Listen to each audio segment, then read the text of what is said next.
اور نہ جان سکوں کہ اس لقمے کو اٹھانے کا ارادہ میری ماں کے دل میں پیدا ہو چکا ہے اور میں اللہ کی رحمتوں سے محروم ہو جاؤں، اس ڈر سے میں آپ کے ساتھ بیٹھ کے کھانا نہیں کھایا کروں۔ یعنی ماں باپ کی تعظیم کا عالم یہ ہے، اف تک نہ کہو۔ حضرت سعید بن المسیب رضی اللہ تعالی عنہ جلیل القدر تابعی ہیں، وہ فرماتے ہیں کہ والدین کے سامنے بیٹے کی حالت کیا ہونی چاہیے۔ وہ فرماتے ہیں جس طرح بھاگا ہوا غلام پکڑا جائے اور اس کو پکڑ کے جو ہے وہ آقا کے سامنے پیش کر دیا جائے، تو اس بھاگے ہوئے غلام کو پکڑ کے جب آقا کے سامنے پیش کر دیا جائے تو جو حالت اس غلام کی ہوتی ہے، بیٹے کی حالت یہ ماں باپ کے سامنے ہونی چاہیے۔ اب ان بیٹوں کو سوچنا چاہیے جو اپنے ماں باپ کو تکیہ نوسی کا تانا دیتے اور سمجھتے ہیں یہ اولڈ فیشن ہے، انہیں کیا پتا زمانہ کہاں چلا گیا ہے، اور ان کے فیصلوں کو مسترد کرتے ہیں۔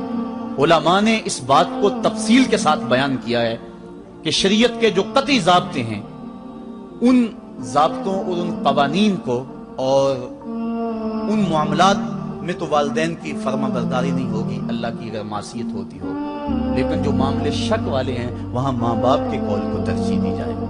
تو فرمایا ان کے سامنے اف بھی نہیں کہنی، وَقُلْ لَهُمَا قَوْلًا كَرِيمًا، اور ان سے نرم لہجے میں بات کرنی ہے۔ وَاخْفِضْ لَهُمَا جَنَاحَ الذُّلِّ مِنَ الرَّحْمَةِ، اور ان سے بات اور ان کے لیے اپنے بازو بچھا لینے ہیں نرم دلی کی وجہ سے، نرمی کی وجہ سے۔ جب جانور زمین کی طرف رخ کرتا ہے، اوپر سے نیچے کی طرف آتا ہے تو اپنے پروں کو سکیڑ لیتا ہے، تو اس کے لیے یہ لفظ بولے جاتے ہیں وَاخْفِضْ لَهُمَا جَنَاحَ